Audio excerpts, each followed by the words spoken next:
தீமோத்தேயு புஸ்தகம் பவுல் அப்போஸ்தலன் எழுதிய கடைசி புஸ்தகம் அப்படின்னு சொல்லி எல்லா பரிசுத்தவான்களும் நம்புகிறாங்க. ஏன்னா 2 தீமோத்தேயு புஸ்தகத்தை முடிக்கும் போது தான் பவுல் அப்போஸ்தலன் சொல்லுகிறார், நான் என் விசுவாசத்தை என்ன செஞ்சேன், காத்துக்கொண்டேன், என் ஓட்டத்தை நான் முடிக்கிறேன் அப்படின்னு சொல்கிறார். அதனால் இந்த 2 தீமோத்தேயு புஸ்தகம் தான் பவுல் அப்போஸ்தலனுடைய கடைசி புஸ்தகமாக இருக்கும் அப்படின்னு சொல்லி எல்லா பரிசுத்தவான்களும் நம்புகிறாங்க. தீமோத்தேயு அப்படின்னா பவுல் அப்போஸ்தலனுக்கு ரொம்ப பிரியமான சீசன். தீமோத்தேயு பவுலுடைய இருதயத்திற்கு ஏற்ற சீசன். பவுல் சொல்லும்போது சொல்றாரு, என்னை போல சிந்திக்கக்கூடிய ஒரு சீசன் எனக்கு தீமோத்தேயு அப்படின்றார். தீமோத்தேயு பவுலின் காலத்திற்கு அப்புறம் பவுலினால் செய்யப்பட்ட எல்லா ஊழியத்தையும் அவர் தான் என்ன செஞ்சார், நிர்வாகம் பண்ணினார். எல்லா ஊழியத்துக்கும் அவர் தான் தலைமை பொறுப்புக்கு வந்தார். நான் ஏற்கனவே உங்களுக்கு சொல்லியிருக்கிறேன், எத்தனை பேர் ஆலயத்துக்கு வந்தாலும் போதகருடைய இருதயத்திற்கு ஏற்றவர்கள் அப்படின்னு சொல்லி சிலர் இருப்பாங்க. இயேசுவும் 12 சீசர்களை வச்சிருந்தாலும் இயேசுவுக்கும் 12 சீசர்களில் இருதயத்திற்கு ஏற்றவர்கள் அப்படின்னு ஒரு 3 பேரை தனியாக செஞ்சார், வச்சிருந்தார். அதே மாதிரி தான் பவுல் அப்போஸ்தலனுடைய ஊழியத்திலையும் அவனுக்கு பிரியமானவர்கள் அப்படின்னு சொல்லி சிலரை வச்சிருந்தாரு. சிலரை பார்த்தலாம் சொல்லுவார், இந்த தேமா என்கிறவன்லாம் இப்பிரபஞ்சத்தின் மேல ஆசை வச்சுட்டு என்னை விட்டுட்டு போயிட்டியாம் பாரு. இப்படிலாம் சிலர் இருப்பாங்க பவுல் அப்போஸ்தலனுடைய சீசர்கள். இயேசுவோடைய சீசர்கள்ல நம்ம எல்லாருக்குமே தெரியும், யூதாஸ் காரியோத்தை என்ன செஞ்சிட்டாரு, தடுமாறி போயிட்டாரு. அதே மாதிரி தான் விசுவாசிகள்ல இருதயத்துக்கு ஏற்றவங்களும் இருப்பாங்க, இருதயத்தை நோகடிக்கிறவங்களும் கண்டிப்பாக என்ன செய்வாங்க, இருப்பாங்க. எல்லா திருச்சபையிலையுமே, நம்ம திருச்சபையில் இல்லை, பொதுவாக சொல்கிறேன், நம்ம திருச்சபையிலாம் அப்படி இல்லை, எல்லா திருச்சபையிலும் அப்படி இருப்பாங்க. இங்கே தீமோத்தேயு, அதனால தான் தீமோத்தேயுன்ற பேரில் 2 புஸ்தகத்தை பவுல் அப்போஸ்தலன் எழுதுகிறார். ஏனென்றால் தனக்கு அப்புறம் அவர் தான் என்ன செய்கிறார், தலைமை பொறுப்புக்கு வருகிறார். இது தீமோத்தேயுக்கு எழுதும்போது பவுல் அப்போஸ்தலன் பார்த்தீங்கன்னா இந்த 3ஆம் அதிகாரத்தை அவர் சொல்லுகிறார்.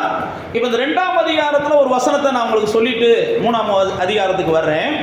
அந்த 2ஆம் அதிகாரத்தில் முதல் வசனத்தில், என் குமாரனே கிறிஸ்து இயேசுவில் உள்ள கிருபையில் நீ என்ன செய்ய, பலப்படு.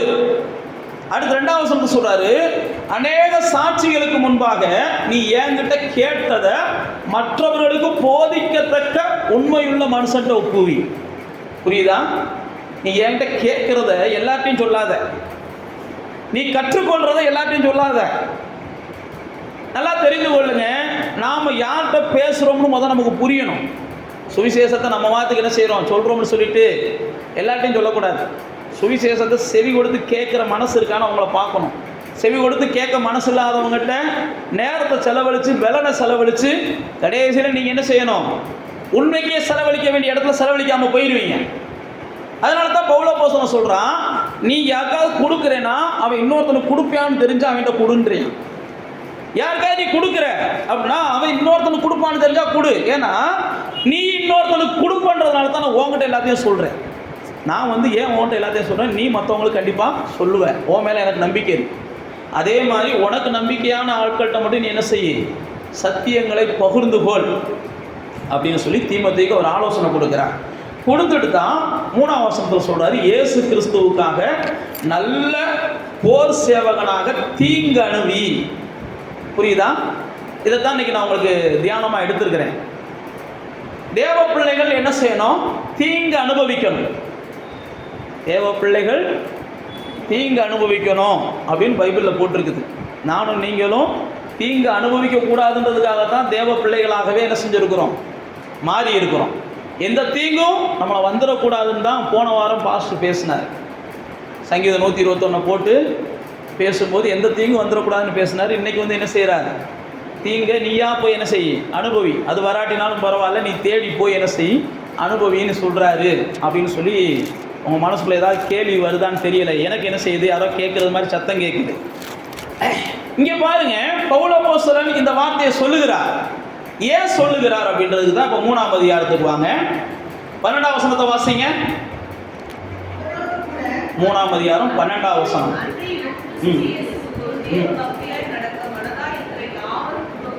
பாருங்க, ஏன் தீங்கு அனுபவின்றாருன்னா, நீ பக்தியா நடக்கணும்னு நினைச்சேன்னா உனக்கு துன்பம் வரும். அதுக்கு தான் அவர் சொல்றார், யார் ஒருவர் பக்தியா நடக்கணும்னு நினைக்கிறாங்களோ அவங்கள நிறைய பேர் பகைப்பாங்க. என்னையெல்லாம் யாருமே பகைக்கலை பாஸ்டர் அப்படின்னா நீங்கள் இன்னும் பக்தியாக என்ன செய்யலை, மற்றவங்களுக்கு முன்னாடி நடக்கலை அப்படின்னு அர்த்தம்.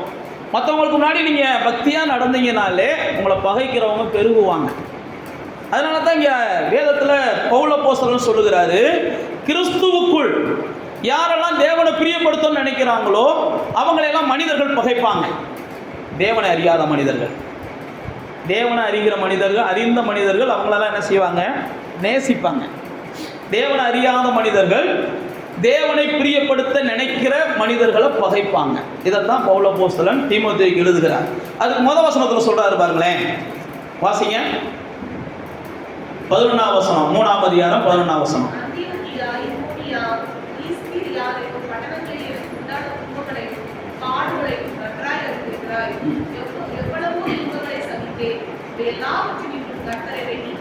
பாருங்க, பக்தியாய் நடக்கிறவங்க என்ன செய்வாங்க, துன்பப்படுவாங்க.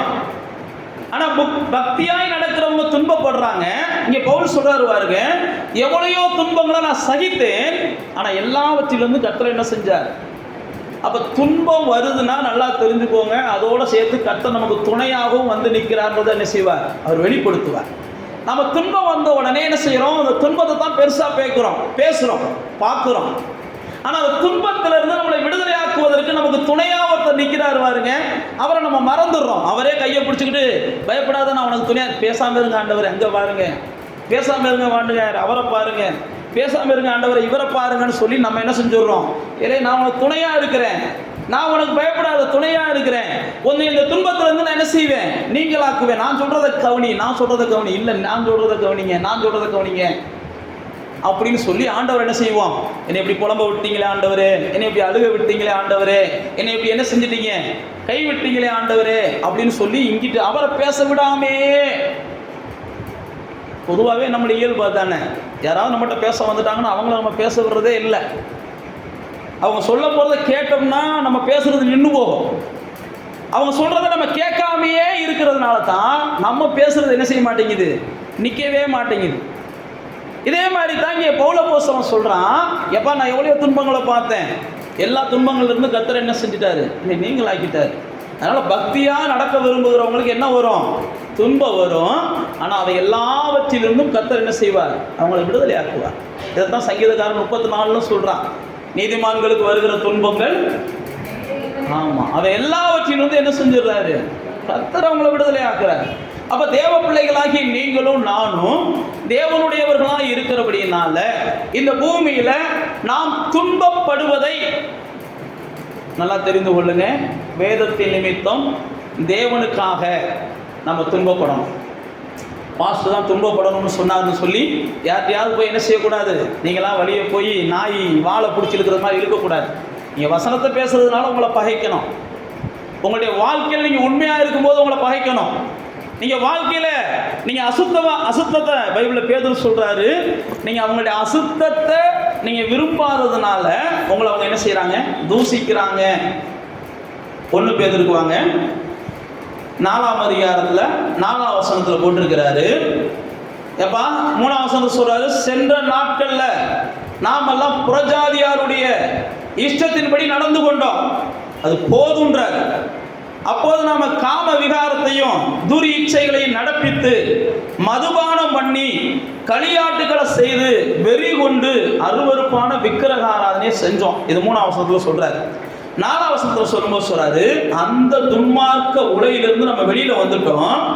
ஆனா அவங்களோட அந்த இதை செஞ்சுக்கிட்டு இருக்காருங்க பாருங்க, விக்கிரக ஆராதனை, மதுபானம், களியாட்டு, காமம், இச்சைன்னு கிடக்காங்க பாருங்க. அவங்களோட நம்ம விழுகாம நாம மறுபடியும் தப்பிச்சு வாழ்றோம்ன்றதுனால நம்மளை பார்த்து ஆச்சரியப்படுறாங்களாம். எதுக்கு, இந்த உலகத்திலையும் காமத்தை நாடாம இருக்கிறாங்க. ஏன்னா எந்த போன்ல எந்த பக்கம் திரும்பினாலும் காமமும் ஆபாசமும் தான் வந்துகிட்டு இருக்கு. இந்த உலகத்திலையும் இவங்க என்ன செய்யறாங்க, காமத்தை நாடாம இருக்கிறாங்க.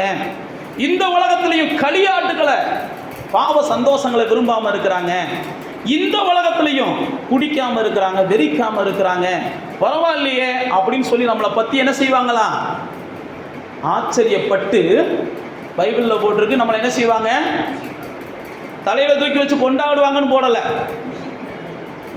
புரியுதா உங்களுக்கு? தேவனை அறியாதவர்கள் நாம் இதுல இருந்தெல்லாம் தப்பிட்டோமேன்னு சொல்லி ஆமா அப்படின்னு சொல்லி நம்மளை என்ன செய்வாங்கன்னா இலக்காரமாக பேசுவாங்க, தூசிப்பாங்க. ஆமாம், இவர் பெரிய போய் இன்னைக்கு பரலோகத்தில் போய் உட்காந்துருக்க போகிறாரு, ஏதோ இதெல்லாம் விட்டுட்டு இவருக்கு எனக்கு இது கிடைக்குதா அது கிடைக்குதா யாருக்குடா தெரியும் இதாண்டா அப்படின்னு சொல்லி நம்மளை என்ன செய்வாங்க, மட்டம் தட்டி பேசுவாங்க. அப்போ தான் நீங்கள் புரிஞ்சுக்கணும், பரவாயில்ல, கர்த்தருடைய நாமம் மகிமைப்படட்டும், நான் சரியான பாதையில் போகிறேன், அதனால தான் என்னை பார்த்து இவங்க தூசிக்கிறாங்க. அப்போ தேவ பிள்ளைகளே, நீங்களும் நானும் இப்படிப்பட்ட சூழ்நிலைகளில் மக்களால் பகைக்கப்படணும். நான் பரிசுத்தமாக வாழ்றதுனால மக்கள் பகைக்கணும், நாம் உத்தமமாக இருக்கிறதுனால மக்கள் பகைக்கணும்.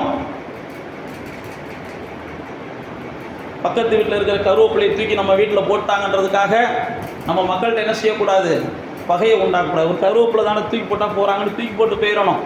தேவையில்லாத பகைகளை தான் நம்ம என்ன செய்கிறோம், அதிகமாக சம்பாதிக்கிறோம். உலகத்தார் சம்பாதிக்கிறாங்கன்றதுக்காக நம்ம தேவ பிள்ளைகளும் சம்பாதிக்கக்கூடாது. தேவ பிள்ளைகள் அப்படிப்பட்டவங்களாம் இருக்கக்கூடாது. கருவேப்பிலை தானே எடுத்து போட்டு போயிருங்க, அடுத்த நாள் பார்த்து அவங்களே வெக்கப்பட்டுருவாங்க. நீங்கள் சத்தம் போடுவீங்கன்னு எதிர்பார்ப்பாங்க. ஏன்னா அவங்க வீட்டில் நீங்கள் அன்றைக்கி ஒன்று தூக்கி போட்டிருப்பீங்க, அன்றைக்கி அவங்க சத்தம் போட்டிருப்பாங்க. சரி, நம்ம அன்றைக்கி அவ்வளோ தூரம் சத்தம் போட்டோம், பைபிள் அப்படி தான் போட்டிருக்கு. இப்படிப்பட்ட நற்கிரியைகளை சொல்லி செஞ்சு தான் புத்தியினர்களுடைய மூடத்தனத்தை நீங்கள் அடக்க முடியும்னு போட்டிருக்கு. புத்தியினர்களுக்கு புத்தி எப்போ வருமா, 4 வார்த்தை நறுக்குன்னு பேசினா தான் புத்தி வரும்னு ஊரில் இருக்கவங்க சொல்லுவாங்க. நீங்களும் நானும் அப்படி தான் கடந்த நாட்களில் பழகி இருக்கிறோம், அதை தான் செஞ்சுக்கிட்டு வரோம். புத்தி இல்லாதவங்களுக்கு 4 வார்த்தையாவது என்ன செய்யணும், உள்ளத்தில் தைக்கிறது மாதிரி பேசணும் அப்படின்னு நினைக்கிறோம். ஆனால் வேதம் நமக்கு அப்படி கற்றுக் கொடுக்கலை. வேதம் என்ன கற்றுக் கொடுக்குறதோ அதை தான் நம்ம கடைபிடிக்கணும். வேதம் என்ன கற்றுக் கொடுக்குது அப்படின்னா, உன் சத்துரு பசியாக இருந்தால் அவனுக்கு என்ன செய்யும், ஆகாரம் கொடு. இயேசு பார்த்தீங்கன்னா, உன்னை துன்பப்படுத்துகிறவனுக்காக நீ என்ன செய்யணும், ஜெபம் பண்ணணும்னு சொல்லி கொடுக்குறார். துன்பப்படுத்துகிறவங்களுக்காக நம்ம என்ன செய்யணும் சொல்லுங்க, ஜெபம் பண்ணா தான் அவங்க துன்பப்படுத்துகிறவங்க நின்றுவாங்க, மாறுவாங்க, அல்லது துன்பப்படுத்துகிறவங்க எங்காவது ஓடி போவாங்க. நீங்கள் ஜெபம் பண்ணுறதுக்கு பதிலாக துன்பப்படுத்துகிறவங்களுக்கு நான் ஏதாவது ஒரு ரூபத்தில் துன்பத்தை கொடுக்கணும்னு நினச்சிங்கன்னா உங்களுடைய துன்பத்தை நீங்களே என்ன செய்றீங்க, பெருமாளாக்குறீங்கன்னு அர்த்தம். வேதத்தை அறிஞ்சவங்களுக்கு நான் கொடுக்குறேன் ஆலோசனை, இது உலகத்தாருக்கெல்லாம் புரியாது. உங்கள் துன்பம் மாறணும் அப்படின்னா துன்பப்படுத்துகிறவங்களுக்காக நீங்கள் ஜெபம் பண்ணணும். ஆண்டவரே என்னை ரொம்ப துன்பப்படுத்துகிறாங்கப்பா, ஆண்டவரே என்னை ரொம்ப துன்பப்படுத்துகிறாங்கப்பா, ஆண்டவரே என்னை ரொம்ப துன்பப்படுத்துகிறாங்கப்பா அப்படின்னு சொல்லி மட்டும் பாருங்களேன், நீங்களே ஆச்சரியப்படுத்துருவீங்க. அந்த துன்பப்படுறவங்க ஒரு நாள் உங்கள்கிட்ட வந்து சரண்டர் ஆகணும், இல்லைன்னா அவங்க கண்ணு கேட்டாத தூரத்துக்கு அவங்க கடந்து போகணும். கர்த்தர் பார்த்துக்குருவார் எல்லாத்தையும். ஆனால் நீங்கள் என்ன செய்யக்கூடாது, பைபிளில் போட்டிருக்கு, உன் சத்ரு மேலே கோபம் வரும்போது நீ சந்தோஷப்பட்டேன்னா அதில் தேவன் என்ன செய்வாராம், ஓ மேலே கோபப்படுவாராம். புரியுதா புரியல நான் சொல்கிறது? உங்களை ஓயாமல் தொல்லை கொடுத்துக்கிட்டே இருக்கிறாங்க, அவங்களுக்கு ஒரு துன்பம் வருதுன்னு வைங்களேன், அவங்களுக்கு ஒரு துன்பம் வந்துச்சுன்னா நீங்கள் கை தட்டினீங்கன்னு வைங்களேன், அந்த துன்பம் உங்கள் வீட்டுக்கு பாஸ் ஆக ஆரம்பிக்கும்.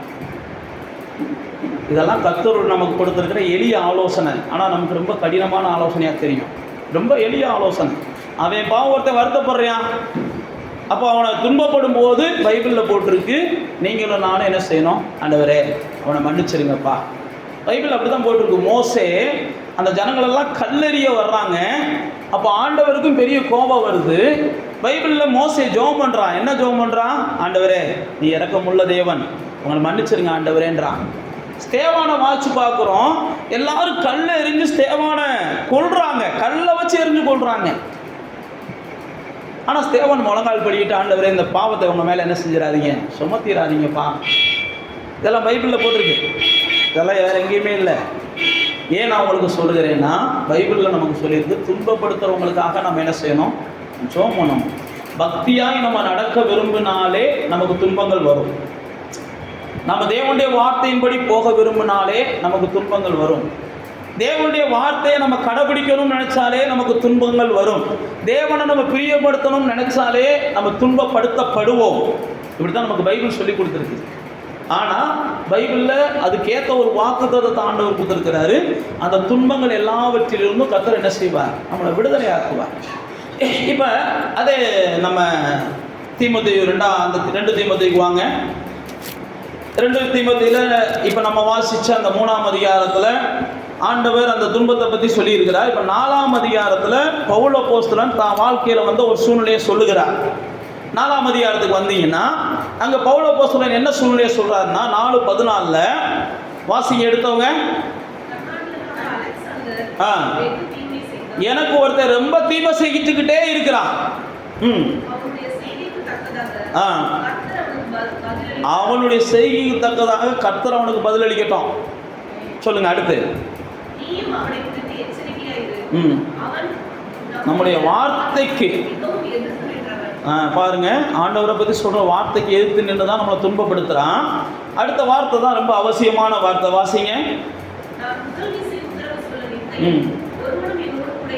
பாருங்க, எனக்கு துணையா யாருமே இல்லை. நான் துன்பப்படுகிற நேரத்தில், மற்றவர்கள் என்னை துன்பப்படுத்துகிற நேரத்தில், இந்த அலெக்சாந்தர் என்னை துன்பப்படுத்துகிற நேரத்தில் எனக்கு யாருமே துணையா இல்லை. ஆனால் அந்த குற்றம் யார் மேலேயும் சுமரக்கூடாதுன்றான். நல்லா தெரிந்து கொள்ளுங்க. இதெல்லாம் நம்ம பரிசுத்தவான்கள்ட்ட இருந்து பழகிக்கிறோம். பரிசுத்தவான்களுடைய பாதை என்பது நடுப்பகல் வெளிச்சம் போல பிரகாசிக்கணும். பரிசுத்தவான்களுடைய பாதை பக்கத்து விட்டு பாவியுடைய பாதையை போலே இருந்துச்சுன்னா இவனை பரிசுத்தவான்னு இவனா சொல்லிக்கிற வேண்டியதேன், இவனை பரிசுத்தவான்னு இவங்களா சொல்லிக்கிற வேண்டியதேன். பக்கத்து விட்டு பாவியை போல பரிசுத்தவானுடைய வாழ்க்கை இருக்கக்கூடாது. பரிசுத்தவான்களுடைய வாழ்க்கை எப்படி இருக்கணும்? நடுப்பகல்ல அவங்க பார்வைக்கு என்ன செய்யணும்? நடுப்பகலில் பிரகாசிக்கிற சூரியனா நம்ம தெரியணும். எப்போ தெரியும்? ஆண்டவரே, எனக்கு துணையாக இருக்க வேண்டியவங்கெல்லாம் என்னை கைவிட்டுட்டாங்க, இவங்க மேலெல்லாம் இந்த குற்றம் சுமரக்கூடாதுன்னு சொல்லணும். யார் சொல்லணும்? இயேசுநாதர் சொல்லலை, பவுல் அப்போஸ்தலன் சொல்கிறார். நம்மளை மாதிரி சாதாரண மனிதன் தான். அப்போ தேவ பிள்ளைகளே, இப்படி நீங்கள் சொல்லும் போது தான் அடுத்து சொல்கிறாரு, இப்படி நீங்கள் சொன்ன உடனே கர்த்தர் உங்களுக்கு துணையாக வர்றார். அடுத்த வசனத்தை வாசிங்க. சுமராதிருப்பதாக அவர் சொல்லி முடிக்கிறாரு. சொல்லி முடிச்ச உடனே 17ஆம் வசனம் போட்டிருக்குது. வாசிங்க. கர்த்தரோ எனக்கு துணையாக நின்று என்னால இந்த பிரசங்கமெல்லாம் நிறைவேறுகிறதற்கும் புறஜாதியரெல்லாம் கேட்கிறதற்கும் என்னை பலப்படுத்தினார். சிங்கத்தின் வாயிலிருந்து நான் ரட்சிக்கப்பட்டேன். கர்த்தர் என்ன எல்லா தீங்குக்கும் ரட்சித்து பரம ராஜ்யத்தை அடையும்படிக்கு காப்பாற்றுவார், அவருக்கே மகிமை உண்டாவதாகன்னு சொல்லுகிறான். அப்போ தேவ பிள்ளைகளாகிய நானும் நீங்களும் நமக்கு துணையா இல்லாதவங்க கூட பரவாயில்ல, அவங்களுக்கு என்ன சூழ்நிலையோ, நமக்கு அவங்க துணையா நிற்க முடியல, அவங்களுக்கு என்ன சூழ்நிலையோ, அவங்க நிற்பாங்கன்னு எதிர்பார்த்தோம், நம்மளை விட்டுட்டாங்க, பரவாயில்ல, அவங்க மேலே குற்றம் வர வேண்டாம், ஆண்டவரேன்னு சொல்லணும். ஆண்டவர்கிட்ட சொல்லணும், அவங்க மேலே இந்த பகைவருக்குரிய குற்றம் வர வேண்டாம் ஆண்டவரே. இப்படி நீங்கள் சொல்லிட்டீங்கன்னா கர்த்தர் உங்களுக்கு துணையாக இருந்து யாரெல்லாம் ஒதுங்கினாங்களோ அவங்களுக்கு முன்னாடியே எந்தெந்த இடத்துலலாம் நீங்கள் வெற்றி பெற மாட்டீங்கன்னு நினச்சிங்களோ அந்தந்த இடத்துலாம் கர்த்தர் உங்களை வெற்றி பெற வைப்பார். அவங்க நினைப்பாங்க, இந்த இடத்துல இருந்தாலும் தப்பி வர முடியாது, இந்த பிரச்சனையில் இருந்தால் தப்பி வர முடியாது, இந்த சூழ்நிலை இருந்தால் தப்பி வர முடியாது, அதனால தான் அவங்க ஒதுங்கி போயிடுறாங்க. நல்லா தெரிந்து கொள்ளுங்க, நம்ம தப்பி வருவோம்னு நினச்சா ஒதுங்கி எவனும் போக மாட்டான், நம்ம பக்கத்துலேயே நிற்பான். தப்பி வரமாட்டோம் அப்படின்னு தெரிஞ்சால் தான் எல்லோரும் ஒதுங்கி போயிடுவாங்க. நம்ம திரும்ப தருவோம்னு தெரிஞ்சால் 10,000 இல்லை 10 லட்சம் கேட்டால் கூட எல்லோரும் கொடுக்கறதுக்கு ரெடி. நம்ம திரும்ப தரமாட்டோம்னு தெரிஞ்சுன்னா வெறும் 10 ரூபா கொடுக்கறதுக்கு கூட நம்மளை சுற்றி இருக்கிறவங்க யாரும் என்ன செய்ய மாட்டாங்க, விரும்ப மாட்டாங்க. இதான் உலகம். ஆனால் இங்கே வேதம் சொல்லுது, இப்படிப்பட்ட சூழ்நிலையில் ஆண்டவரே ஒதுங்கினா ஒதுங்கிட்டு போகிறாங்கப்பா, நீங்கள் பார்த்துக்கோங்கப்பா, நீங்கள் என் பட்சத்தில் இருங்கப்பா, நீங்கள் எனக்கு துணையாக இருங்கப்பா, நீங்கள் என்ன செய்ய நடத்துங்கப்பான்னு சொல்லி பாருங்க. அங்கே தான் இயேசு சொல்கிறாரு, நீங்கள் அல்ல, அந்த மாதிரி நேரங்களில் உங்களுக்குள்ள இருக்கிற பரிசுத்த ஆவியானவர் உங்களோடு கூட இருந்து என்ன செய்வார், பேசுவார். யார் உங்களுக்காக பேச வேண்டாம், பரிசுத்த ஆவியானவர் பேச ஆரம்பிச்சிருவார். பரிசுத்த ஆவியானவர் பேசும்போது அந்த இடத்துல ஒரு பெரிய சூழ்நிலைகள் மாறுகிறத பார்ப்பீங்க. அதுதான் பவுல் அப்போஸ்தலன் சொல்கிறான், சிங்கத்தின் வாயிலிருந்து நான் என்ன செஞ்சேன், ரட்சிக்கப்பட்டேன். அப்போ தேவ பிள்ளைகளே, நமக்கு துன்பப்படுத்தப்படுகிற நேரங்களில், நமக்கு துன்பங்கள் வருகிற நேரங்களில், நமக்கு பிரச்சனைகள் வருகிற நேரங்களில், நாம் வேதத்தின் நிமித்தம் பக்தியாய் நடக்க விரும்பினபடினால வருகிற போராட்டங்களில் நமக்கு நல்லா தெரியணும், யாராவது துணை நிற்பாங்களா நம்ம நினைக்கக்கூடாது. ஒருவேளை பாஸ்ட் துணையாக இருப்பாங்களா நீங்கள் நம்பக்கூடாது, அல்லது பக்கத்தில் இருக்கவங்க பரிசுத்தவான்கள் துணையாக இருப்பாங்களா நம்பக்கூடாது. நம்பினீங்கன்னா நாளைக்கு பாஸ்ட்டை சபிப்பீங்க. இந்த மாதிரி நேரங்களில் பாஸ்ட் நிற்பார்னு பார்த்தேன், அந்த மனுஷன் நிற்கலை, அந்த மனுஷன் வீட்லேயும் ஒன்று வரும், அல்லது அவனுக்கும் அப்படின்னு சபிக்க ஆரம்பிப்பீங்க. சபிக்கிறதுனால ஒருவேளை நீங்கள் சபிக்கிறது நடக்கலாம், ஆனால் அது உங்களுக்கு ஆசீர்வாதமாக முடியாது. அதனால தான் அவங்களுக்கு சொல்லுகிறேன், யாரும் என் பட்சத்தில் இருப்பாங்கன்னு என்னைக்கு நம்பக்கூடாது. கர்த்தர் என் பட்சத்தில் இருப்பான்னு தான் எப்பயுமே நம்ம நம்பணும். யார் பட்சத்தில் இருப்பாங்களா நம்பக்கூடாது. நம்ம கர்த்தர் என் பட்சத்தில் இருப்பாங்கன்னு நம்புனீங்கன்னா கர்த்தர் யாரையும் உங்கள் பட்சத்தில் கொண்டு வந்து என்ன செய்வார், நிறுத்துவார், நீங்கள் நம்புனீங்கன்னா. அப்போ பாருங்க, தேவ பிள்ளைகளாகிய நானும் நீங்களும் ஒன்றை புரிந்து கொள்ளணும். நானும் நீங்களும் இந்த பூமியில் வாழுகிற நாட்களில் நமக்கு ரத்தத்தோடும் மாம்சத்தோடும் போராட்டம் அல்ல. ஆனால் போராட்டம் என்ன செய்தான், அந்தகார வல்லமைகளோடு இருக்குதான். ஆகாத கொள்ளாத வல்லமைகளோடு நமக்கு இருக்குது. நமக்கு எல்லா வகையான போராட்டங்களும் பிசாசினால் உண்டாக்கப்பட்டு கொண்டே இருக்கும். பிசாசு யாரையாவது கையில் எடுத்துக்கொண்டே இருப்பான், யாரையாவது ஏவிக்கொண்டே இருப்பான். பிசாசு நேரடியாக எல்லாம் வந்து நம்மளோட என்ன செய்ய மாட்டான், ஆவி உலகத்தில் வந்து சண்டை போட மாட்டான்.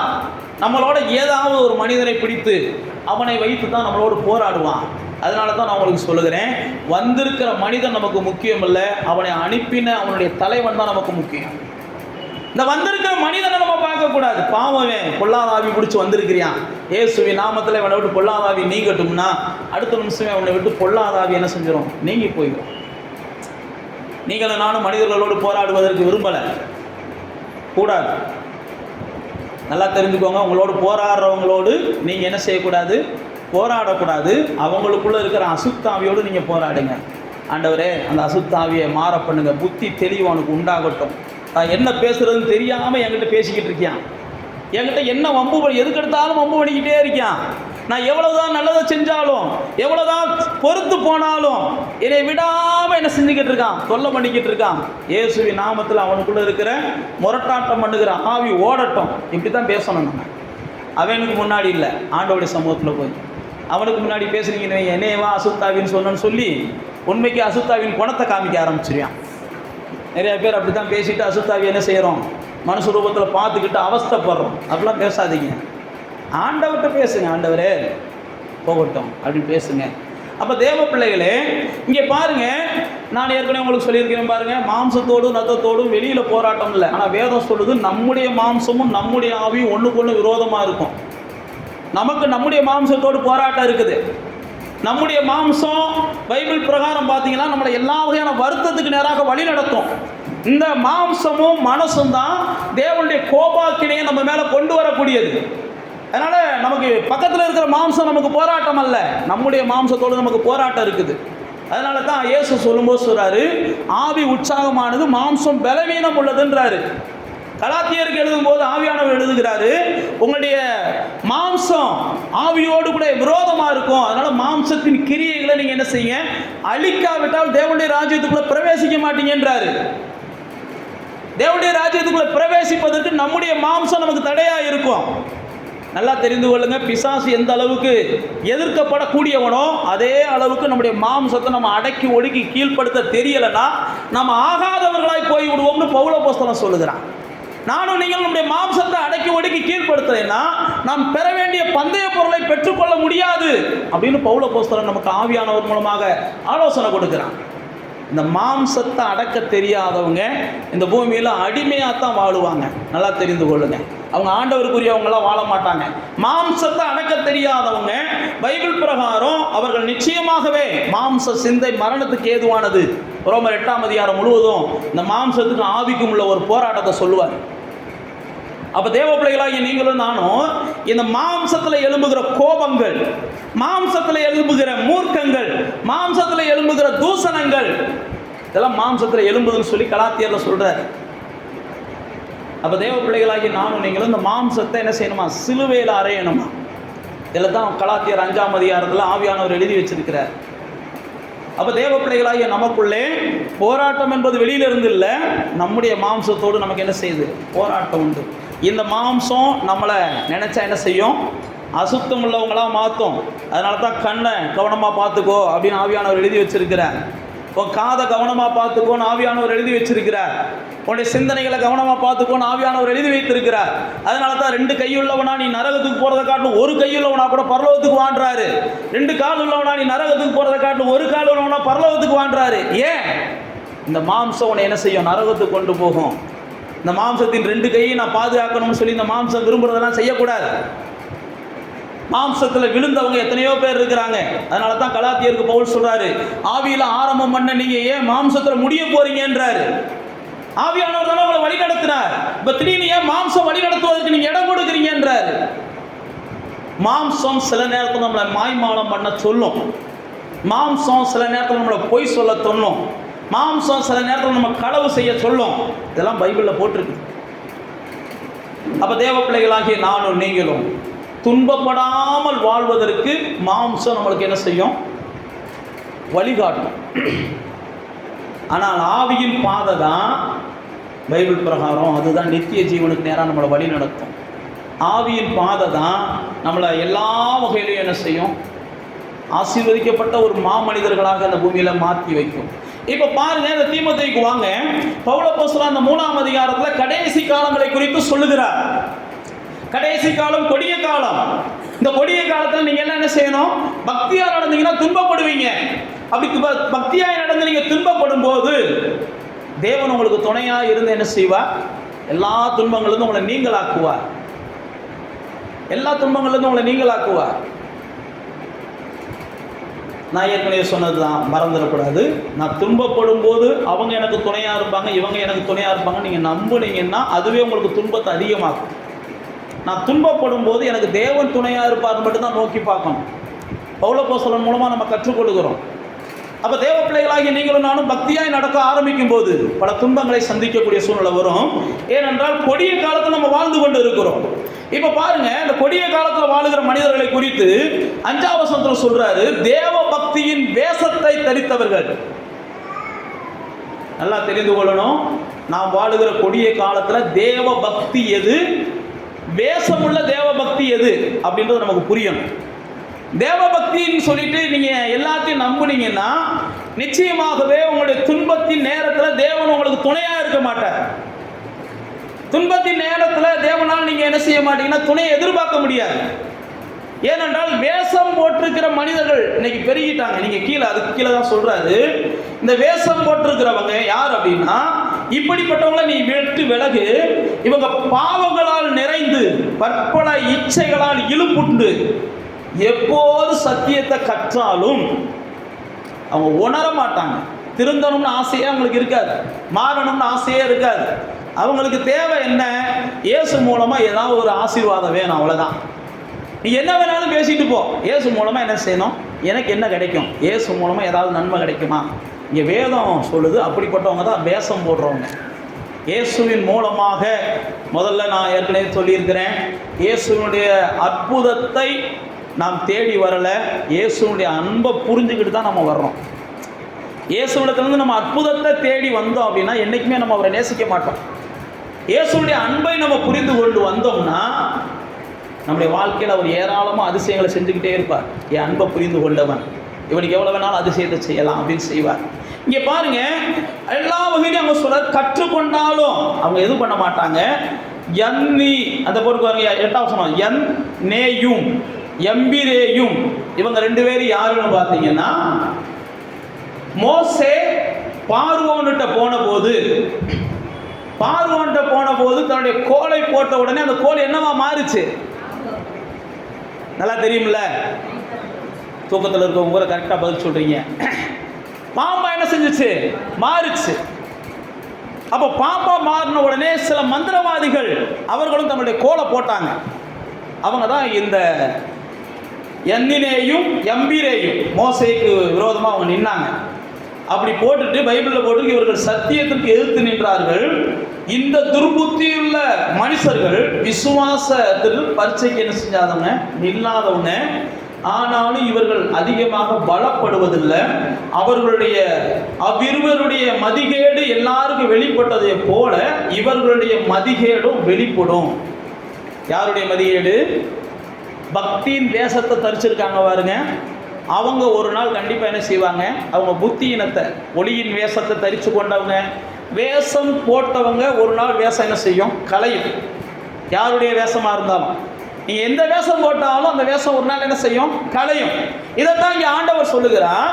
இப்படிப்பட்ட வேஷம் போட்டவங்களை நம்பி நீ போய் துன்பப்படாமல் வாழலாம்னு நினைக்கிறத காட்டிலும் வேஷம் போடாமல் வேத வசனத்தின்படி போகிற ஒரு கூட்டத்தோடு போனேன்னா, வேத வசனத்துக்காக நீ துன்பப்படக்கூடிய சூழ்நிலையே வந்தாலும் அந்த துன்பம் உங்களுக்கு நன்மையாக தான் முடியும். துன்பத்தில் ஒரு மகிழ்ச்சியை தான் பார்ப்பீங்க, துன்பத்தில் ஒரு பெரிய இன்பத்தை தான் பார்ப்பீங்க. எபிரேயர் 11ஆம் அதிகாரத்தில் மோசேவை குறித்து ஆவியானவர் எழுதி வச்சிருக்கிறார். 11:25 வாசிங்க. எபிரேயர் புஸ்தகம். அனுத்தியமான பாவ சந்தோஷங்களை அனுபவிப்பதை பார்க்கிறோம். நான் ஏற்கனவே சொன்ன பாருங்க, பாவ சந்தோஷத்தை பார்க்கிறோம். தேவ ஜனங்களோட துன்பத்தை அனுபவிச்சா அதுவே பாக்கியம் நினைச்சானா. இந்த தேவனுக்காக, தேவ ஜனத்திற்காக, தேவ வசனத்துக்காக, தேவனுடைய பிள்ளைகளோட சேர்ந்து நான் நடக்கிறது ஒருவேளை என்ன செய்யலாம், முள்ளா கூட இருக்கலாம். தேவனை அறியாத ஜனங்களோடு கூட நான் நடக்கிறது ஒருவேளை பஞ்சுமத்தியா கூட இருக்கலாம். நான் பஞ்சுமத்தியை காட்டு இந்த முள் பாதையை நான் தெரிந்து கொண்டா முடிவு எனக்கு கிரீடம் தரும், அது முடிவு எனக்கு நரகம் தரும். அதைத்தான் பவுல் அப்போஸ்தலன் சொல்லுகிறான். உங்களுக்கு முடிவுள்ள நரகம் வேணுமா, முடிவுள்ள கிரீடம் வேணுமா? அதனாலதான் இயேசு சொல்லும்போது சொல்றாரு, இடுக்கமான வாசல்ல பிரவேசிக்கிறவங்க சிலர், விசாலமான பாதையை தான் மக்கள் தேடுறாங்க. எந்த வகையிலையும் மக்கள் என்ன செஞ்சிடக்கூடாது, காயப்பற்றக்கூடாதுன்னு தான் நினைக்கிறாங்க. நல்லா தெரிந்து கொள்ளுங்க, வேஷம் போடுகிற கூட்டத்தின் நடுவிலே மோசே மாறி அவங்கெல்லாம் என்ன செஞ்சாங்க, மோசையெல்லாம் அரண்மனையில் வாழ்ந்தவர். அவருடைய வரலாறை வாசித்து பார்த்தீங்கன்னா தெரியும். அரண்மனையில் வாழ்ந்தவர் வனாந்தரத்தில் வாழ்வதற்கு தன்னை என்ன செய்கிறார், அரண்மனையில் வாழ்ந்தவர் வனாந்தரத்தில் வாழ்வதற்கு தன்னை ஒப்பு கொடுக்கிறார். யோசிச்சு பாருங்க, நம்மெல்லாம் அப்படிலாம் ஒரு சூழ்நிலை வந்துச்சுன்னா, ஆண்டவரே இந்த அரண்மனையில இருந்தே உங்களுடைய ஜனத்துக்கு நான் என்ன செய்கிறேன், உதவி செய்கிறேன் ஆண்டவரே. இந்த அரண்மனையில இருந்தே உங்களுடைய ஜனத்தை நான் என்ன செய்கிறேன், காப்பாற்றுறேன் ஆண்டவரே. வனாந்தரத்துக்கு கொண்டு போய் நானும் கஷ்டப்பட்டு அவங்களும் கஷ்டப்பட்டு உமக்கு கொஞ்சம் புத்தி சரியாக வேலை செய்யலாம் ஆண்டவரே. நம்மளும் அப்படி தான் சொல்கிறோம். எனத்துக்கு ஆண்டவரே, நானும் கஷ்டப்பட்டு அவங்களும் கஷ்டப்படணும். நான் நல்லா இருந்தால் உங்களுடைய பிள்ளைகள் கஷ்டப்படும் போது நான் என்ன செய்வேன், உதவி செய்வேன். என்னையும் போய் இந்த வேலையை விட்டுட்டு வாழ்றிய, என்னையும் போய் இந்த இடத்த விட்டுட்டு வாழ்றிய.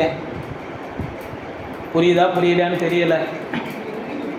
புரிஞ்சுன்னா சோத்திரம், புரியலைனாலும் சோத்திரம். மோசே அப்படித்தான் என்ன செஞ்சாரு, பெரிய ஸ்தானத்தில் இருந்தவர். அவர் சொல்றாரு, எனக்கு இது முக்கியம் இல்லைப்பா, நான் கர்த்தருடைய பிள்ளைகளோட நடக்கணும். பெரிய ஸ்தானத்தில் நான் பாவிகளோட வாழ்றதை காட்டணும். நான் வனாந்தரத்தில் என்ன செய்யணும், கர்த்தருடைய பிள்ளைகளோட நடக்கணும், கர்த்தருடைய பிரசன்னத்தில் இருக்கணும். நான் அரண்மனையில் கர்த்தருடைய பிரசன்னம் இல்லாமல் வாழ்வதை பார்க்கிறோம். நான் வனாந்தரத்தில் கர்த்தருடைய பிரசன்னத்தில் என்ன செய்கிறேன், வாழ விரும்புகிறேன். அதுதான் எனக்கு பாக்கியம். யோசிச்சு பாருங்க, கெடா வெட்டினாங்கன்றதுக்காகவே கர்த்தருடைய சமூகத்தை கைவிடுற எத்தனையோ பிள்ளைகள் நம்ம ஊரில் இருக்கோம். நம்ம ஆலயத்தில் கிடையாது, நம்ம ஊரில் இருக்கிறாங்க. நம்ம ஆலயத்தில் அப்படி யாரும் இல்லை. நான் என்ன செய்கிறேன், உண்மைக்கே நம்புகிறேன். அப்படி யாராவது இருந்தீங்கன்னா மாற்றிக்கோங்க. உள்ளம் சொல்லுச்சுன்னா, உள்ளம் சொல்லலைன்னா பாஸ் சொன்னதுக்காகலாம் மாற்றாதீங்க. உங்கள் உள்ளம் சொல்லுச்சுன்னா மாற்றிக்கோங்க. அப்போ தேவ பிள்ளைகளே, மோசே பாருங்க, துன்பத்தை தெரிந்து கொண்டான். அதனால தான் கர்த்தர் என்ன செஞ்சார், மோசே மேலே முழு நம்பிக்கை வச்சார். பல ஆயிரக்கணக்கான ஜனங்களுக்கு அவனுக்கு ஒரு பெரிய தலைவனாக உயர்த்தினார். ராஜாக்களுக்கு முன்பாக பல அதிசயங்களை செய்ய வச்சார். ஏன்னா ராஜாவாக இருக்க வேண்டியவன், நான் ராஜாவாக இருக்கிறது எனக்கு முக்கியம் இல்லைடா, நான் தேவனுடைய மனுஷனாக இருக்கணும்டா, அதான்டா எனக்கு முக்கியம், நான் நம்பி வர்றான்.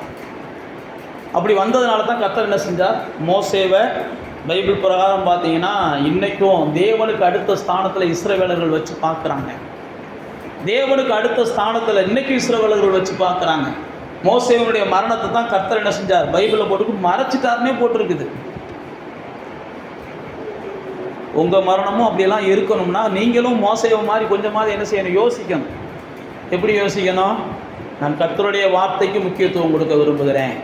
இவங்களுடைய அன்பு கெட்டு போகும், இவங்களுடைய நட்பு கெட்டு போகும், இவங்களுடைய இது கெட்டு போகுன்றதுக்காக நான் கர்த்தருடைய வார்த்தை அவமதிக்க விரும்பக்கூடாது. நல்லா தெரிஞ்சுக்கோங்க, கர்த்தர் அவமதிக்கிறது என்பது நம்ம தலையில் நாமளே அக்கினி தலையில் அள்ளி போட்டுக்கிறது மாதிரி. அது இப்போ தெரியாது, ஆனால் கொஞ்ச நாள் கழிச்சு தெரியும். உடனேலாம் தெரியாது, கொஞ்ச நாள் கழிச்சு தெரியும்.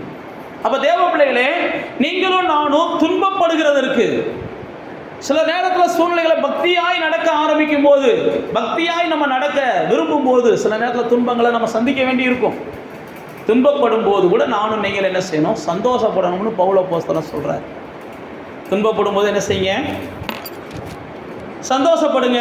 நீங்கள் பார்த்தீங்கன்னா 2 கொரிந்தியருக்கு வாங்க, அங்கே பவுல் 4ஆம் அதிகாரத்தில் சொல்கிறாரு, நாங்கள் துன்பப்படுத்தப்பட்டாலும் நாங்கள் கைவிடப்படுகிறது இல்லை அப்படின்னு 4ஆம் அதிகாரத்தில் சொல்லும்பார். வாசிங்க 12ஆம் வசனத்தை வாசிங்க. 4ஆம் அதிகாரம் 2 கொரிந்தியர். ரைட். நான் 1 கொரிந்தியர் 4ஆம் அதிகாரத்தை எடுத்திருக்கேன். அதுலேயும் 12ஆம் வசனத்தை நீங்கள் வாசிக்கலாம். இப்போ 2 கொரிந்தியருக்கு வாங்க. 2 கொரிந்தியர் 4ஆம் அதிகாரம் 8ஆம் வசனத்தை வாசிங்க.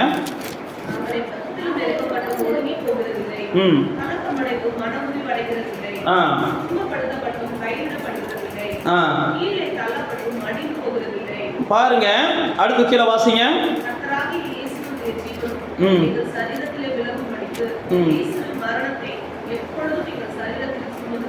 பாருங்க, எல்லாமே எங்களுக்கு நடக்கும். என்ன நடக்கும்? நாங்களும் இந்த உலகத்துல தான் வாழ்றோம், நாங்களும் இந்த பூமியில தான் வாழுகிறோம். எங்களுக்கு எல்லாமே நடக்கும். எல்லா பக்கமும் நெருக்கம் வரும். தேவனை அறியாதவர்களுக்கு நெருக்கம் வரும்போது அவங்க ஒடுங்கி போகிறாங்க. தேவனை ஆராதிக்கிற நான் எவ்வளவுக்கு எவ்வளவு நெருக்கப்படுகிறேனோ அவ்வளவுக்கு எவ்வளவு நான் என்ன செய்கிறேன்? பெருக்கம் அடைகிறேன். பார்த்துருக்கீங்களா? இஸ்ரவேலர்களை எகிப்தியர்கள் எந்த அளவுக்கு நெருக்கினார்களோ, எந்த அளவுக்கு ஒடுக்கினார்களோ அந்த அளவுக்கு அவங்க என்ன செஞ்சாங்களாம்? விரிவடைந்தார்கள். அப்போ தேவ பிள்ளைகளுக்கும் உலகத்தின் மக்களுக்கும் உள்ள வித்தியாசம் என்ன? அவனை நெருக்குனா அவன் ஒடுங்கி போவான். நம்மளுக்கு நெருக்க வந்துச்சுன்னா ஒன்று தெரியணும், நமக்கு விசாலம் வரப்போகுது, நமக்கு பெருக்கம் வரப்போகுது. இதெல்லாம் கர்த்தருடைய பிள்ளைகள் என்ன செய்யணும்? துன்பம் வந்துச்சுன்னா, ஐயோ எனக்கு வருகிற துன்பம் ஏதோ ஒரு பெரிய நன்மை எனக்கு தரப்போகிறது, எனக்கு வந்திருக்கிற பிரச்சனை எனக்கு ஏதோ ஒரு பெரிய ஆசீர்வாதத்தை கொடுக்க போகிறது. காரணம் இல்லாமல் வருகிற துன்பம், முகாந்திரம் இல்லாமல் சில நேரத்தில் நமக்கு விரோதமாக பகைப்பாங்க, படையெடுப்பாங்க. நமக்கு புரியணும், இது எல்லாத்துடைய முடிவும் இப்படி தான் தானியேலுக்கு வந்துச்சு, இப்படி தான் சாத்ராக்குக்கு வந்துச்சு, இப்படி தான் தாவீதுக்கு வந்துச்சு, இப்படி தான் மோசேக்கு வந்துச்சு, இப்படி தான் பேதுருக்கு வந்துச்சு, இப்படி தான் பவுலுக்கு வந்துச்சு. இதெல்லாம் பைபிள்ல இருந்து நம்ம பார்க்கணும். அவங்களுக்கும் துன்பப்பட்டாங்க, அவங்களும் பிரச்சனைகளை சந்திச்சாங்க, அவர்களும் அநியாயமாக கொடுமைப்படுத்தப்பட்டாங்க, அவர்களும் அநியாயமாக தண்டிக்கப்பட்டாங்க. எந்த ஒரு தண்டனையும் முடிவு என்ன செஞ்சிச்சு? தேவ பிள்ளைகளுடைய தலையை தான் உயர்த்திச்சே ஒழிய எந்த ஒரு தண்டனையும் முடிவும் தேவ பிள்ளைகள் தாழ்ந்து போவதற்கு அது என்ன செய்யலை? காரணமாகவே அமையலை. ஆமான் நம்ம எல்லாருக்குமே தெரியும், தலையை விரிச்சு போட்டு ஆடினா கடைசியில் என்ன செஞ்சிச்சு? தலை தொங்குற அளவுக்கு தான் முடிவு வந்துச்சு. அவன் தலை தொங்குற அளவுக்கு, தலை தொங்குறதுனா எதில் தொங்குச்சு? தூக்கு மரத்தில் அவன் தலை தொங்குச்சான். அவன் தலையை விரிச்சு போட்டு ஆடினா சில நேரத்தில் முடிவு நமக்கு என்ன செய்யும்? கர்த்தர் எப்படி கொடுப்பாங்கலாம் தெரியாது. ஆனால் நீங்களும் நானும் என்ன செய்யணும்? நல்ல முடிவு எனக்கு வரும்னு காத்திருக்கணும். அப்பனுக்கு எப்படி முடிவு வந்துட்டு போகுது? எனக்கு என்ன செய்யும்? நல்ல முடிவு வரும், எனக்கு நல்ல முடிவு வரும். நம்ம எல்லாருக்குமே தெரியும், தாவீது தன்னுடைய மகனால் துரத்தப்படுகிறான். தாவீது தன் மகனால் துரத்தப்படுகிறான், மகனால் பகைக்கப்படுகிறான், மகனால் கொலை செய்வதற்கு எத்தனை பண்ணப்படுகிறான். படிச்சிருக்கீங்களா? அப்சலோமால நான் எடுத்து சொன்னோம்னா நேரம் ஓடிடும், அதுக்காகத்தான் நான் உங்களுக்கு ஷார்ட்டாக சொல்கிறேன். அந்த நேரத்தில் தாவீது என்ன செய்கிறான்? பயந்து ஓடுகிறான், தன் மகனுக்கு பயந்து ஓடுகிறான். பயந்து ஓடுகிற சூழ்நிலையில தாவீதோடு கூட இருந்து எப்படா தாவீதை பழி வாங்கலாம்னு ஒருத்தன் காத்து கிடைக்கான். யாரு? அகிதோபேல்னு ஒருத்தன். அகிதோபேல் யார் அப்படின்னு பார்த்தீங்கன்னா, நல்ல ஆலோசனைக்காரன், நல்ல புத்தி உள்ளவன். யாரையும் அவன் நினைச்சா வீழ்த்தலாம், யாரையும் அவன் நினைச்சா கெடுக்கலாம், அந்த அளவுக்கு நல்ல மூலக்காரன். பைபிளில் போட்டு அவனுடைய வார்த்தைகள் தேவனுடைய வார்த்தையை போல இருக்குமா. இந்த அகிதோபேல் யாரோட போய் சேர்ந்துக்கிறான்? தாவீதுக்கு விரோதமாக இருக்கிற அவனுடைய மகனாகிய அப்சலோமோட போய் சேர்ந்துக்கிறான். கவனிக்கிறீங்களா? ஒரு பெரிய மூலக்காரங்க நம்மளை துன்பப்படுத்துகிறவங்களுக்கு விரோதமாக நான் அவங்களோட போய் சேர்ந்துக்கிறாங்க. பெரிய படபலம் உள்ளவங்க, பதவியில் இருக்கிறவங்க நம்மளை பகைக்கிறவங்களோட சேர்ந்துக்கிறாங்கன்னா உடனே நீங்களும் நான் என்ன செஞ்சிடக்கூடாது? உபவாசம் போட்டு உட்காந்துடக்கூடாது.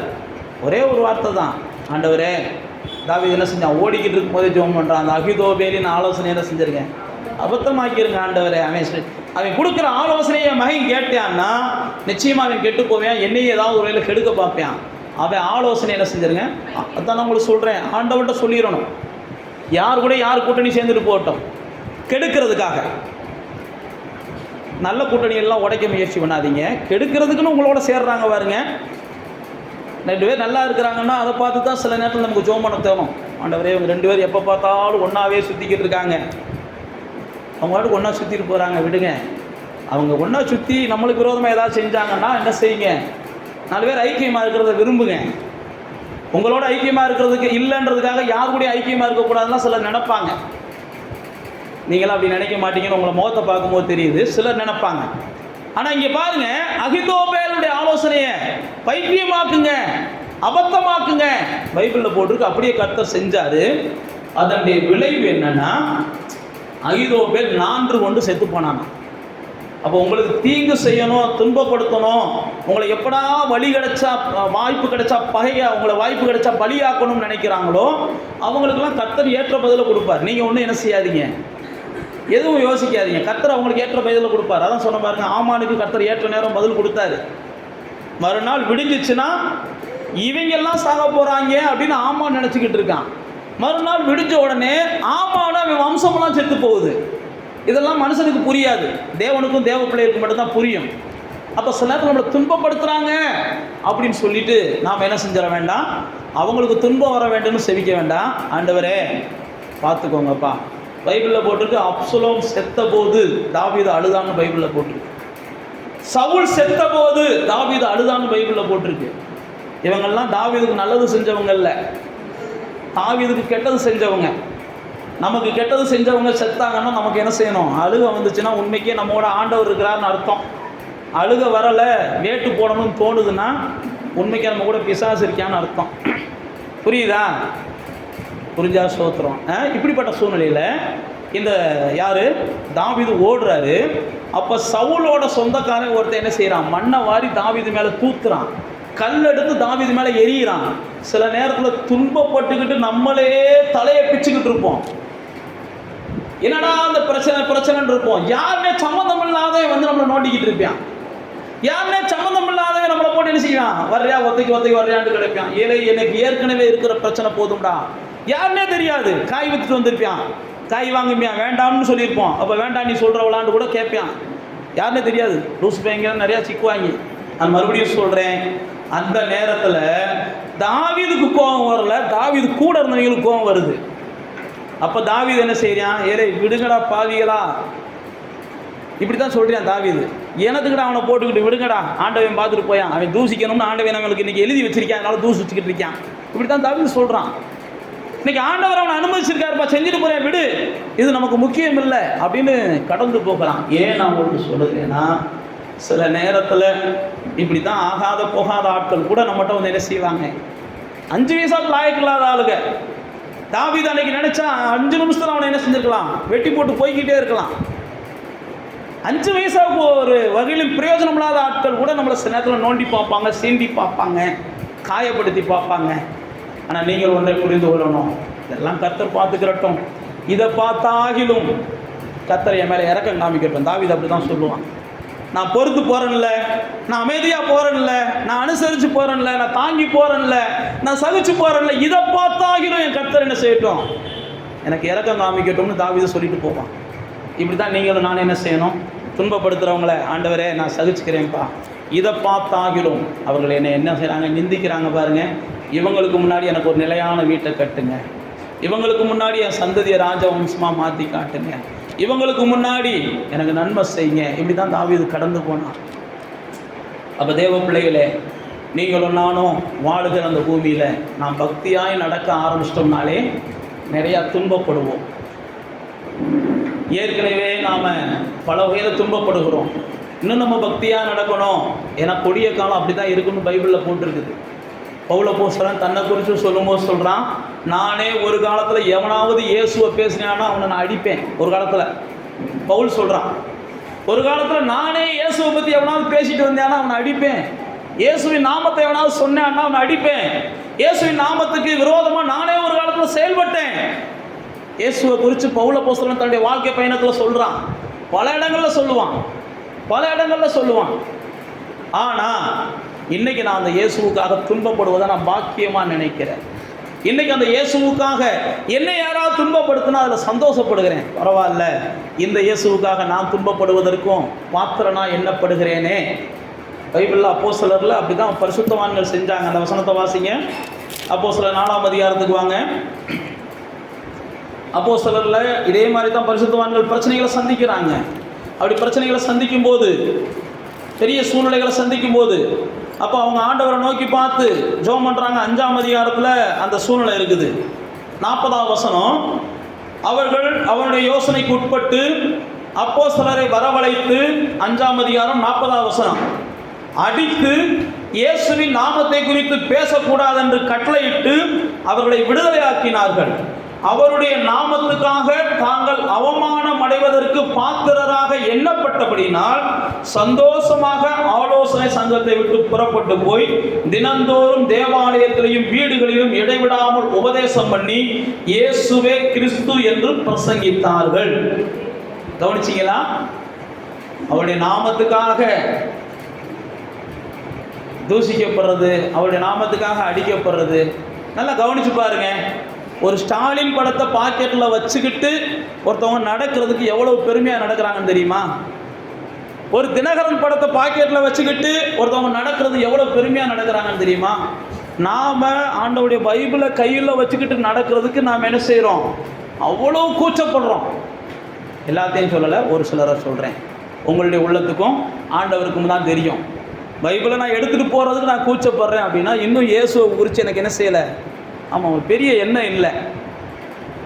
நல்லா தெரிந்து கொள்ளுங்க. நாமெல்லாம் இயேசுவின் நாமத்தின் நிமித்தம் அடிக்கப்படுவதற்கும் அவ்வளோ தூரம்லாம் யோசிக்க முடியுமா? ஒரு பைபிளை எடுத்துகிட்டு ரோட்டில் நடந்து போகிறதுக்கே நம்ம என்ன செய்கிறோம்? ஐயோ எங்கே போகிறேன்னு கேட்டால் என்ன செய்கிறது? தேவ பிள்ளைகளே, தேவனுடைய நாமத்துக்காக தூஷிக்கப்பட்டாலும் உங்களுக்கு பலன் இருக்குது. தேவனுடைய நாமத்துக்காக நீங்கள் துன்பப்படுத்தப்பட்டாலும் உங்களுக்கு பலன் இருக்குது. அதனால தான் இயேசு சொல்லும்போது சொன்னார், உங்களுக்கு என்ன செய்யுங்க? உங்களுக்கு பரலோகத்தில் பலன் இருக்குது. நீதி நிமித்தம் துன்பப்படுகிறவர்கள் பாக்கியவான்கள், அவர்களுக்கு தான் பரலோகம் சொந்தம்ன்றாரு. அவங்களுக்கு தான் பரலோகம் சொந்தம். மத்தேயு 5ஆம் அதிகாரத்தில் அந்த மலைப்பிரசங்கத்தில் சொல்லுவார், உங்கள் மேலே குற்றச்சாட்டுகளை சொன்னாங்கன்னா சந்தோஷமாக என்ன செய்ய? சகிச்சுக்கோங்க, அதான் உங்களுக்கு பலன் தரும்ன்றாரு. அப்போ தேவனுக்காக நம்முடைய வாழ்க்கையில் எந்த துன்பம் வந்தாலும், தேவன் நிமித்தம் நம்முடைய வாழ்க்கையில் எந்த துன்பம் வந்தாலும், வசனத்தின் நிமித்தம் என்ன பாடுகள் வந்தாலும், இயேசு சொல்றாரு, இந்த உலகம் உங்களை பகைக்கிறதுக்கு முன்னாடி அது என்ன பகைக்குது? இந்த உலகத்தில் தீர்க்கதரிசிகளை எல்லாம் அவங்க பகைச்சாங்க. யூதர்களோடு இயேசு பேசுவார். பரிசுத்தவான்கள்லாம் அவங்க கொலை செஞ்சாங்க. அப்போ பக்தியாய் நடக்க ஆரம்பிக்கிறோம் அப்படின்னா அந்த உலகம் நம்மளை துன்பப்படுத்தத்தான் விரும்பும்.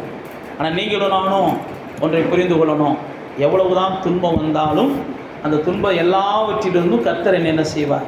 நீங்களாக்குவார். கர்த்தர் நீங்களாக்குவார். என்னை துன்பப்படுத்தணும்னு நினைக்கிறவங்க மேற்கொள்ள மாட்டாங்க. எரேமியாவில் ஒரு வசனத்தை ஆவியானவர் அவனுக்கு கொடுப்பாரு. அந்த வசனத்தை மட்டும் வாசிட்டு கூட நம்ம ஜெபம் பண்ணி கொடுப்போம். ஒரு வாக்குத்தத்தமாகவே கொடுப்பாரு. எரேமியா புஸ்தகத்தில் சொல்லப்பட்டிருக்க அந்த வாக்குத்தத்தத்தை மட்டும் நம்ம வாசிச்சுட்டு ஜெபம் பண்ணி முடிக்கலாம். 20ஆம் அதிகாரம் 11ஆவது வசனத்தை வாசிங்க. எரேமியா தீர்க்கதரிசன புஸ்தகம் 20ஆம் அதிகாரத்தில் 11ஆம் வசனத்தில், கர்த்தரோ பயங்கரமான பராக்கிரமசாலியா என் கூட இருக்கிறாரு, ஆகையால் என்னை துன்பப்படுத்துறவங்க மேற்கொள்ளாம இடறுவார்கள், தங்கள் காரியம் வாய்க்கா மறக்கப்படாத லட்சை. அது கீழே அடுத்து கீழே வாட்சி பார்த்தீங்கன்னா பல காரியத்தை சொல்லுவார். அப்போ உங்களை துன்பப்படுத்துகிறவங்க உங்களை மேற்கொள்ள மாட்டாங்க. ஏன்னா கர்த்தர் உங்க கூட என்ன செய்கிறார்? பராக்கிரமசாலியாய், பைபிளில் போட்டு பயங்கரமான பராக்கிரமசாலியாய். உங்களை துன்பப்படுத்துகிறவங்க காரியம்லாம் வாய்க்காது. உங்களை மாட்டி விட நினைக்கிறவங்க காரியம்லாம் வாய்க்காது. உங்களை வீழ்த்த நினைக்கிறவங்க காரியம்லாம் வாய்க்காது. உங்களுக்கு விரோதமாக போராடுகிறவங்க என்ன நோக்கத்தோட போராடினாலும் அந்த நோக்கம் நிறைவேறாது. நீங்கள் அதெல்லாம் புரிந்து கொள்ளணும். கோலியா தாவீதை பார்த்து சொல்கிறான், அவனை பிச்சு பறவைகளுக்கு போட போறேன்றியான். அவன் நோக்கம்லாம் நிறைவேறலை. அப்போ உங்களை துன்பப்படுத்துகிறவர்கள் வெட்கப்படுகிறதான் நீங்கள் பார்ப்பீங்க. உங்களை துன்பப்படுத்துகிறவர்களுக்கு முன்பாக உங்களை தேவன் கனப்படுத்தி வைக்கிறதும் நடக்கும். அப்போ தேவ பிள்ளைகளாகிய நீங்களும் நானும் என்ன செய்யணும்? துன்பப்படுத்துகிறவர்களுக்காக ஜெபம் பண்ணணும். அப்படியே கண்களை மூடி தேவ சமூகத்துக்கு வாங்க. அப்போஸ்தலர் 16ஆம் அதிகாரத்தை வாசிங்கன்னா அப்படியே கண்களை மூடுங்க.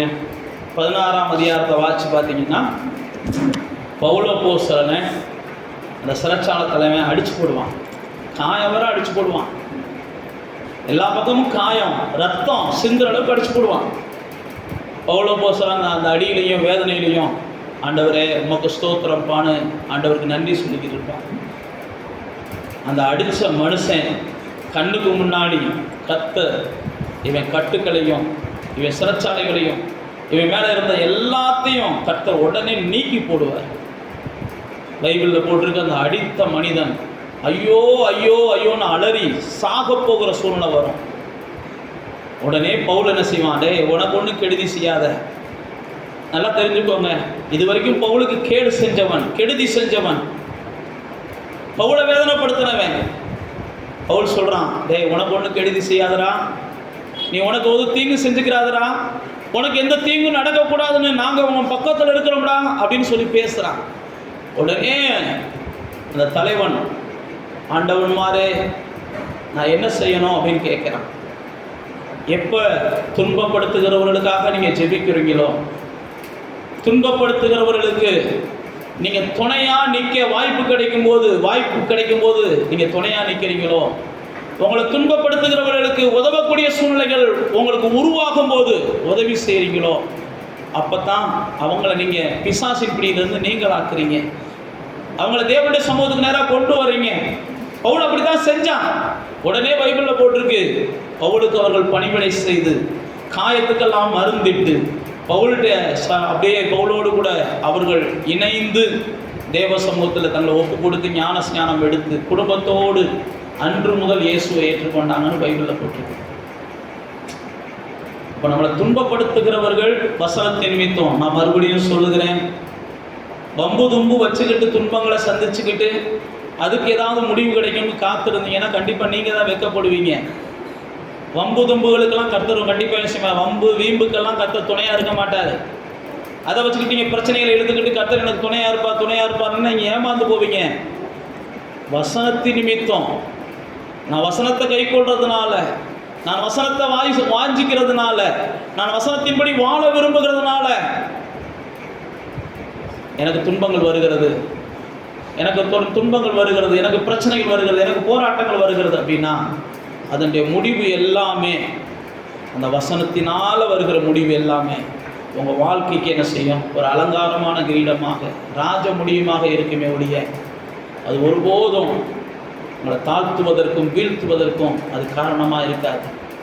அதனால் துன்பப்படுகிற நீங்கள் வசனத்தின் நிமித்தம் துன்பப்படுவதற்கு உங்களை நீங்களே ஒப்பு கொடுங்க. வசனத்தை கை கொண்டா பிரச்சனை வரும் அப்படின்னா கண்டிப்பாக கை கொள்ளுங்க. வசனத்தை கை கொண்டா இங்கே ஒரு தேவையில்லாத போராட்டம் வரும், பரவாயில்ல கை கொள்ளுங்க. தேவையில்லாத போராட்டம் தேவையான பலனை கொடுக்கும். அது தேவையில்லாத போராட்டமாக இருக்கும், நீங்கள் வசனத்தை கை கொண்டதுனால அது தேவையான பலனாக கொண்டு வரும். வசனத்தை கை கொண்டா சில நேரத்தில் சிலரை பகைக்க வேண்டி இருக்கலாம், பரவாயில்ல கொஞ்சம் பொறுத்து போங்க. இன்னைக்கு பகைக்கிற அந்த சூழ்நிலை நாளைக்கு மாறும். நீங்கள் வசனத்தை கை கொண்டதை அவங்க உணர்ந்து கொள்ளும்படிக்கு அவர்களோடு கூட ஆண்டவர் இயேசு பேசுவார். என் மகன்டா வசனத்தை கை கொண்டா, அவனை போய் பகைக்கிறியே அப்படின்னு ஆண்டவரே பேசுவார். நல்லா தெரிந்து கொள்ளுங்க, வசனத்தை கை கொண்டதுனால உங்களுக்கு ஒரு நஷ்டமும் வராது. நஷ்டங்கள் வருவதைப் போல, பிரச்சனைகள் வருவதைப் போல, யுத்தங்கள் வருவதைப் போல, போராட்டங்கள் வருவதைப் போல சில சூழ்நிலைகள் வரலாம். ஒன்றுக்கு அஞ்சாதீங்க. தேவ பக்தியாய் நடக்க விரும்புகிற யாவரையும் கர்த்தர் விடுவிக்கிறார். தேவ பக்தியாய் நடக்க விரும்புகிற யாவரையும் கர்த்தர் கனம் பண்ணுகிறார். தேவ பக்தியாய் நடக்க விரும்புகிற யாவருக்கும் கர்த்தர் நன்மை செய்கிறார். நீங்கள் வருத்தங்களை பார்த்த நாட்களுக்கு மேலாக, நீங்கள் துன்பங்களை கண்ட வருடங்களுக்கு மேலாக கர்த்தர் நிச்சயமாக உங்களை மகிழ்ச்சியாக வைக்கக்கூடிய நாட்களை கர்த்தர் தருவார். தாவீதுக்கு கர்த்தர் மகிழ்ச்சியான வருடங்களை தந்தார். தானியேலுக்கு தேவன் மகிழ்ச்சியான வருடங்களை தந்தார். யோசேப்புக்கு தேவன் மகிழ்ச்சியான வருடங்களை தந்தார். மோசேக்கு தேவன் மகிழ்ச்சியான வருடங்களை தந்தார். தேவனுக்காக வார்த்தை நிமித்தம் துன்பப்பட்ட பேதுருவுடைய தலையை எல்லா இடங்களிலும் உயர்த்தி வைத்து கொர்நேலியு போன்ற மேதைகள் கூட பேதுருவின் காலிலே விழுவதற்கு கர்த்தர் அனுகிரகம் பாராட்டினார். நீங்க வசனத்துக்காக நின்னீங்கன்னா பவுல் காலில் தலைவர்கள் வந்து விழுந்ததை பார்க்கிறோம். வசனத்துக்காக நின்னீங்கன்னா அகிரிப்பா ராஜா போன்றவர்கள் உங்களுடைய சமூகத்துக்கு வருகிறத நீங்க பார்ப்பீங்க. வசனத்துக்காக நில்லுங்க. ஒருவேளை சில துன்பங்கள் வரலாம். அந்த துன்பங்கள் கூட ஏதோ ஒரு நன்மைக்காகத்தான் வந்திருக்கும். யாருக்கோ ஒரு ஆளுக்கு நீங்கள் ஆசீர்வாதமாக இருக்கக்கூடிய சூழ்நிலைகளை உருவாக்கும். 4 பேரோடு நீங்கள் பழகக்கூடிய சூழ்நிலைகளை உருவாக்கும். 4 பேருடைய வாழ்க்கையில் நீங்கள் வெளிச்சத்தை கொடுக்கக்கூடிய சூழ்நிலைகளை உருவாக்கும். எதுவுமே வீணாலாம் உங்கள் வாழ்க்கையில் நடக்காது. கர்த்தர் அறியாமல், கர்த்தர் அனுமதிக்காமல் உங்கள் வாழ்க்கையில் எதுவுமே நடக்காது. நீங்கள் வசனத்தை மாத்திரம் பிடித்து கொள்ளுங்க. கர்த்தர் உங்களை பலப்படுத்துவார். இதாவே இந்த நல்ல நாளிலும் கூட நாங்கள் தியானித்தோம். வாழ்க்கையில் வருகிற துன்பங்கள் கூட எங்களுக்கு நன்மையாக மாறும்னு நாங்கள் தியானிச்சிருக்கிறோம். வாழ்க்கையில் வருகிற துன்பங்கள் கூட எங்களுக்கு பெரிய இன்பத்தை, நீங்காத இன்பத்தை கொண்டு வரும்னு நாங்கள் தியானிச்சிருக்கிறோம். வாழ்க்கையில் வருகிற துன்பங்கள் கூட பல நேரத்தில் தேவ திட்டத்தை நிறைவேற்றுகிறதாய் அது மாறும் என்று நாங்கள் தியானிக்கிறோம். வாழ்க்கையில் வருகிற துன்பங்கள் தான் அன்றைக்கி யோசேப்பை உயர்ந்த இடத்துக்கு கொண்டு போச்சுன்னு நாங்கள் வேதத்தில் வாசிக்கிறோம். வாழ்க்கையில் வருகிற துன்பங்கள் தான் அன்றைக்கி ராஜாக்களுக்கும் சுவிசேஷத்தை சொல்வதற்கு தானியேலை கொண்டு போச்சுன்னு நாங்கள் பார்க்குறோம். அதனால் வருகிற எந்த ஒரு துன்பமும் அது வீணானது கிடையாது. நாங்கள் அலைகிற அலைச்சலையும் நீங்கள் கணக்கு வச்சுருக்கிறீங்க. எங்களுடைய கண்ணீரை நீங்கள் கணக்கில் வச்சுருக்கிறீங்க. எங்களுடைய எல்லா பிரயாசத்தையும் நீங்கள் கண்டிப்பாக பலனுள்ளதாக பயனுள்ளதாக மாற்றுவீங்க. இம்மையிலும் மறுமையிலும் நூறத்தனையான பலனை, பங்கை நாங்கள் பெற்றுக்கொள்வதற்கு ஆண்டவரே நீர் எங்களுக்கு உதவுவீங்க என்ற நிச்சயத்தோடு வருகிற எல்லா துன்பத்தையும், வசனத்தின் நிமித்த வருகிற துன்பத்தை நாங்கள் மனமகிழ்ச்சியாக ஏற்றுக்கொள்வதற்கு எங்களுக்கு தேவையான மன பலத்தை, மன பக்குவத்தை, மன உறுதியை எங்கள் தேவன் தந்தருள்வீராக என்று நாங்கள் ஒப்புக்கொள்வோம்.